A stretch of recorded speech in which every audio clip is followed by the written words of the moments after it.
Professional relationships में power dynamics को समझना बहुत जरूरी होता है।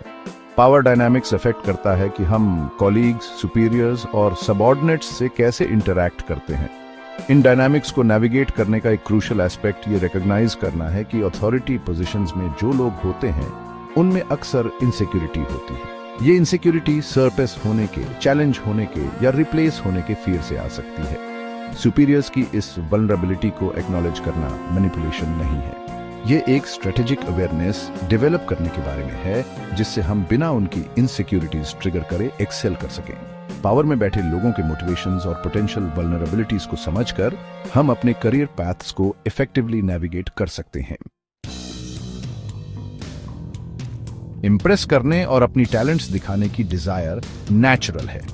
हाउएवर सुपीरियर्स की प्रेजेंस में इस इंस्टिंक्ट को कॉशन के साथ टेम्पर करना चाहिए। इंटेंशनली या अनइंटेंशनली मास्टर से ओपनली आगे निकलने के नेगेटिव कॉन्सिक्वेंसेस हो सकते हैं। जब हम अथॉरिटी पोजीशंस में बैठे लोगों को ओवरशैडो करते हैं तो हम उनकी इनसिक्योरिटीज को ट्रिगर करने का रिस्क लेते हैं, जिससे रिजेंटमेंट, जेलसी और रिटेलिएशन भी हो सकता है।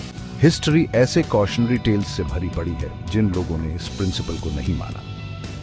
फ्रांस के किंग लुईस द 14th के फाइनेंस मिनिस्टर निकोलस फुके ने यह लेसन हार्ड वे में सीखा। फुके ने किंग को खुश करने के लिए अपने न्यूली बिल्ट शैटो में एक लैविश पार्टी होस्ट की, लेकिन इवेंट का ऑपुलेंस और ग्रैंडियर बैकफायर कर गया। लुईस द 14th फुके के वेल्थ और इन्फ्लुएंस के डिस्प्ले से थ्रेटेंड फील करके उसे अरेस्ट करवाकर लाइफ इंप्रिजनमेंट दे दी। इस डेलिकेट बैलेंस को नेविगेट करने की सब्टल एक्सीलेंस के आर्ट में मास्टर करने में है। इसमें सुपीरियर्स को डायरेक्टली ओवरशैडो करे बिना अपनी स्किल्स और टैलेंट्स शोकेस करना इन्वॉल्व्ड है।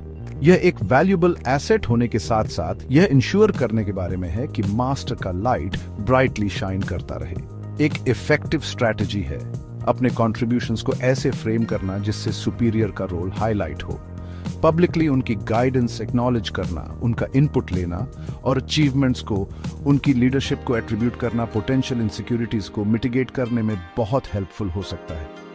यह अप्रोच ना सिर्फ उनके ईगो को फ्लैटर करता है बल्कि उनके परसेप्शन में हमें लॉयल और सपोर्टिव एलाइज के रूप में रीइंफोर्स भी करता है।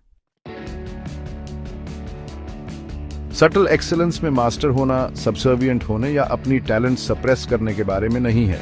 यह स्ट्रेटेजिक होने और यह समझने के बारे में है कि हमारी लॉन्ग टर्म सक्सेस न सिर्फ हमारी एबिलिटीज पर डिपेंड करती है बल्कि पावर की कम्प्लेक्सिटीज को नेविगेट करने की हमारी एबिलिटी पर भी डिपेंड करती है।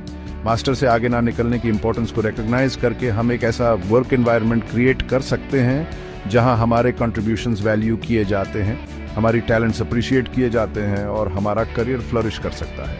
याद रखें, गोल अपनी लाइट कम करना नहीं है बल्कि इसे ऐसे शाइन करने देना है जो हमारे और हमारे आसपास के लोगों के लिए पैथ इल्यूमिनेट करे।